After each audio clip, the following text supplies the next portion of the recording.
Hello, ako po si Michael. Dati po akong BPO employee. So ngayon, nagne-negosyo na po ako. Si Showmaking po, kumikita na po siya ng 400,000 a month.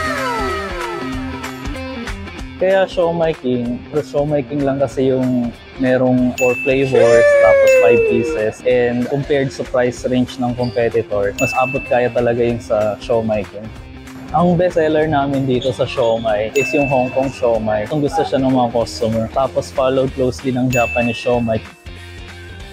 Nag-start kami noong December 2022. Ngayon, after almost 1 year and 3 months, nanganak na siya. So ito naman si Potato King, kumikita na rin siya ng mga nasa 200 to 250 a month. It's yung pangalawa kong noodle house dito rin sa Eton Centris Terminal. Kumikita rin siya ng mga let's say 200 to 300k a month.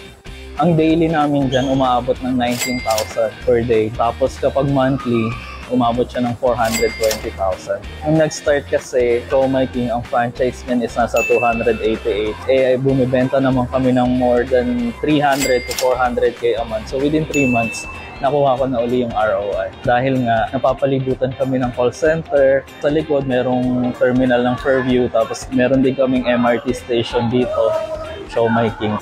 Proven and tested na yan. 4 na sila ngayon. So kapag okay yung location, makikita ka talaga.